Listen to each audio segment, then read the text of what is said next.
So the last time I saw you guys, we were working on some of these plots here in the Dream Garden, getting some compost down and getting some cool season cover crops planted. Today, we're going to continue along our process here, get another cool season cover crop planted.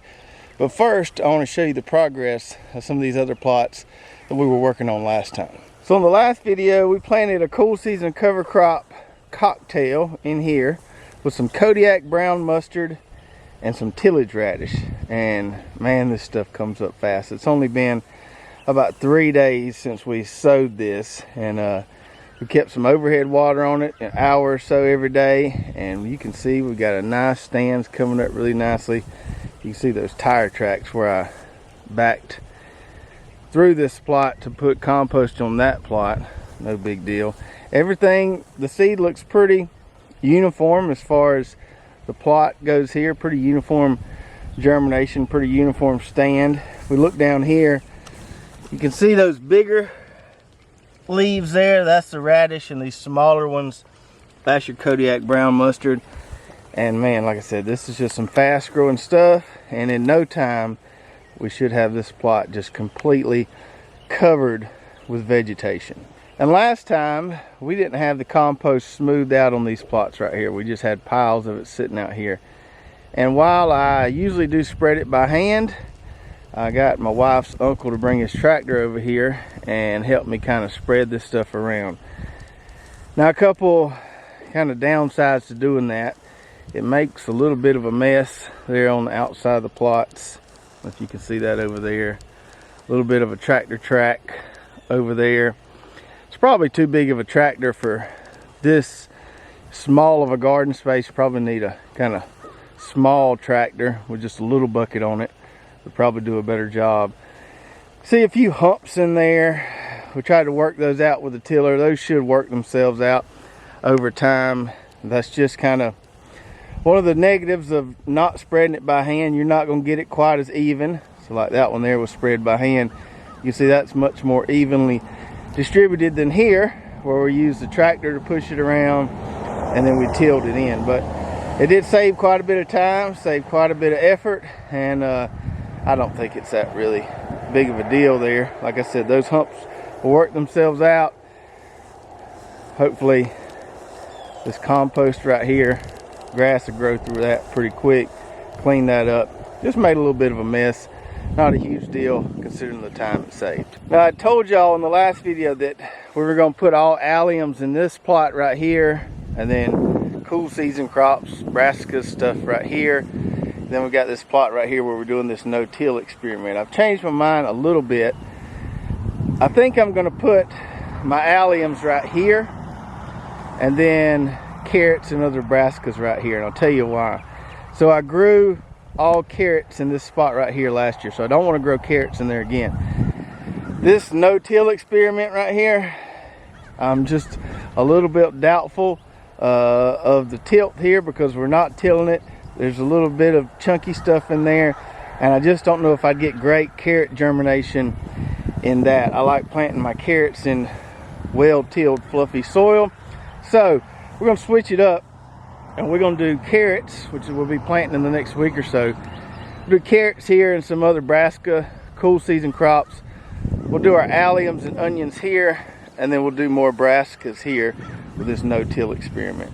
And speaking of this no-till experiment plot, since I seen you last time, I've came in here with a mower, mowed around the edges, and I just did kind of a run around the perimeter of the plot with my wheel hoe and the 12-inch oscillating hoe, just to kind of manage my edges there, keep the grass from coming in there. There's still a good bit of that pea debris in there, and I noticed I stirred some of that up with the oscillating hoe. So I think I need to let this sit for at least another couple weeks before we plant anything here. So this is probably going to be the last plot I plant for fall, because I need to give this a little time for the compost to kind of break down some of that pea debris right there. And once that happens, we shouldn't have any issues making a furrow and laying our drip tape. And then this plot right here is where we put those Marvel chickpeas in the ground as a cover crop. Now, peas take a little longer to germinate than brassicas like mustard and radish, but we can see we're getting some vegetation forming there. A lot of these peas are underneath the soil. Some of them are on top. That's just kind of how it works when you rake them in like I do. But even these ones on top, those roots will find the soil and we'll start seeing some green leaves. I imagine within the next day or so, and should get a pretty decent coverage here from what I can tell. And let these babies just roll along. Hopefully get some nice vegetation, some nice cover here. And now this guy here is going to be the last cover crop, the last cool season cover crop we plant here in the Dream Garden. So we got 3 plots for growing vegetables.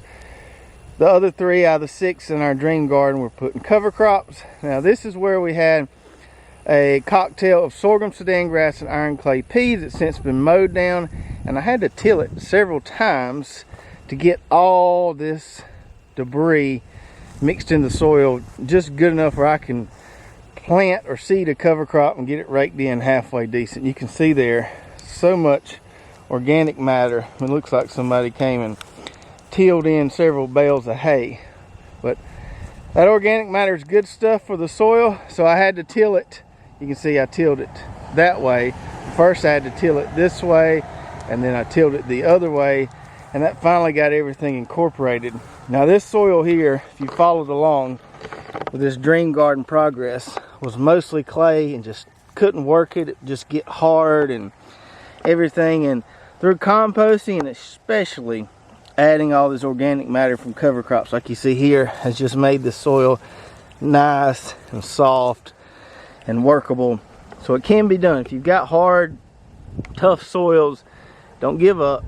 Cover crop, compost, be patient, add that organic matter, and they will get better over time.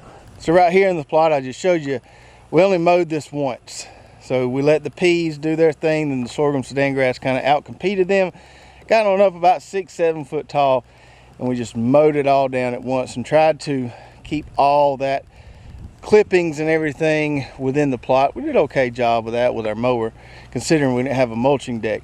But anyway, we got that mowed down after it got really, really tall. Let me show you this other plot of sorghum, Sudan grass where we've just been mowing it and mowing it and mowing it, and kind of the differences there. So right here was not a cocktail, no peas in this. This was just straight sorghum, Sudan grass.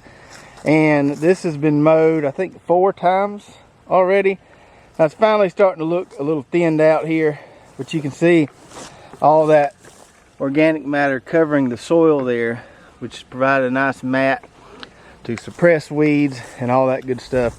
This wouldn't make it through another mowing, I don't think, without being really, really sparse. So what I'm going to do is come in here and I'm going to scalp this. I'm going to mow it as close as I can. We're going to till it in, and it shouldn't take as much tilling, maybe just one time, as that other plot, because we're not working with as much green material as we were with that other plot. The green material here is pretty short because we've been mowing this, you know, every time it gets about 2 foot tall. We got a lot of that stuff there, right there on the soil level, and that's going to be great stuff to mix in the soil there. This plot here should turn over a lot quicker for a cover crop than the other one. Here we're going to be planting some kind of cover crop cocktail. Not sure which one we're going to plant yet. So I figured this would be a great time to get some feedback from you guys, our great viewers, and let you pick what kind of cool season cover crop cocktail we're going to plant here. Maybe there's one you're curious how, you know, the different ingredients or different varieties would perform together. So if you got any suggestions of which cover crops, cool season cover crops of course, I should mix together in a cocktail to plant here, ones you want to see planted, put those in the comments below, and we'll kind of take a vote and see which combinations maybe receive the most votes, and we'll pick one, and that's what we'll plant here. Now back to this plot here that we're going to be planting today. So here we're going to be planting clover, and in my opinion clover is one of the prettiest cover crops there is, but it also has lots of good benefits, you know, besides just looking really pretty. Now, clover is a legume, which means it's going to be fixing nitrogen from the atmosphere and adding it to your soils. Clover also really provides awesome ground cover, probably the best ground cover of any cool season cover crop. So it's going to give you really good weed suppression, and I definitely need that in this plot here. Got, you know, it's probably my weediest plot of all 10 that I have. So I definitely need some weed suppression here. And that nitrogen fixation is just going to be an extra bonus. Now, because clover has such a dense mat of vegetation to provide that weed suppression that we want, I personally don't like making a cocktail with clover. I think it kind of outcompetes the others because it is so dense and just kind of shades out everything else. So I always like to plant clover just by itself. It's not one that I would recommend putting in a cocktail. You can, just my personal preference. I always like to plant clover alone. Now we've got 3 different types of clover on our site that you can plant as a cool season cover crop. Let's start off number 1, the crimson clover, which is really popular. It's probably the prettiest as far as the blooms go. It makes those nice dark red blooms, and it's just beautiful. Now, the crimson clover, in my opinion, is great if you've got some animals to forage. If you got some chickens, you got a chicken tractor or other animals that you can turn in on that plot and let them kind of munch it down. I think crimson clover has a really good forage value. And we used to have chickens in a chicken tractor here, and I used to do this, did it for several years.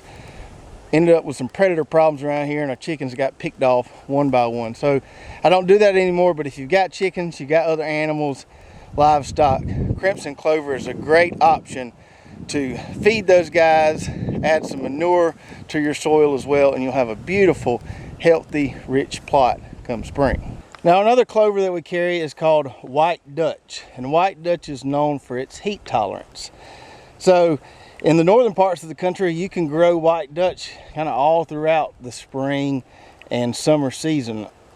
In the southern climates, you can grow it longer into the spring before it goes to seed. So if you're wanting something that you can kind of extend on into the warmer months a little bit, the White Dutch clover is the way to go because it's much more heat tolerant and it's going to go to seed later than those other varieties. Now, the one we're going to be planting today is this stuff right here called Frosty Berseem clover.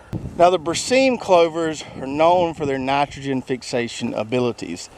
These clover types will fix significantly more nitrogen than, say, your crimson clover will. And this particular variety here, called Frosty, as the name would suggest, is extremely cold tolerant. In some studies, it has been noted to be cold tolerant even down to single-digit temperatures. Now, we rarely get single-digit temperatures down here in South Georgia, but it's good to know that it can handle that if you were to get that low. So this would be a great one to grow in the middle of the country on up north, because it's going to last or grow longer into the fall or winter before it gets killed by maybe a heavy snowfall or really, really cold temps. Now, all our clover varieties have a coating on them. This is an omri or organic coating, and this makes the seeds nice and round. Makes it easier to broadcast them by hand like we'll be doing today. But if you're using a seed drill or even a walk behind seeder, you can put these out with nice precision and accuracy because they're coated, nice and round and evenly sized. So I've got 2 5-pound bags here. I'm working with a 30 by 35 plot, about 1,000 square feet. I always like to plant them thicker than the suggested rate, which on these is 1 pound per 1,000 square feet. So we're going to at least put 1 5-pound bag out here. We'll see if we dip into the other bag or not. We're going to get it nice and thick.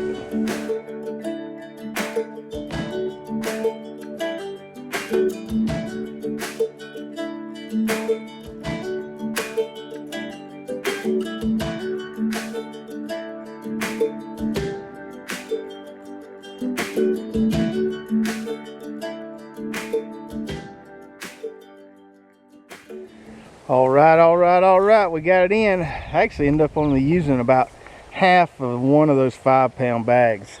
These seeds are pretty small, and so they go a long way, and so we did about 2.5 pounds per 1,000 square foot there. Now, this was a little tougher to rake in just because there's so much organic matter there, so a lot different than raking in this plot here that we did last time, which is nice and clean. But we got it raked in nonetheless. Should get some pretty good germination once we throw some water on this, and I expect this stuff to come up pretty fast. So of the 5 plots that we plan on cover cropping this fall and winter. We've got 3 of them planted so far, 2 more to go. And those other 2, we're going to be planting some cocktails. And like I said, let me know in the comments below what kind of cocktail you'd like to see me plant there. I'll be planting 2 different ones, so you get 2 shots at it. Don't mention clover as a component of the cocktail, because as I mentioned earlier, I don't like to mix clover with other cool season cover crops, but anything but clover is fair game. I'll put some links below to all the clover varieties I talked about today, so you can head on over to our website and get the one that's going to work best for you. If you enjoyed this video, make sure to give me a big thumbs up. Don't forget to hit that subscribe button and ring that bell so you get notified every time we come out with a new video. And if you did enjoy this video, check out these other 2 videos right here. I think you'll really enjoy those as well. We'll see you next time.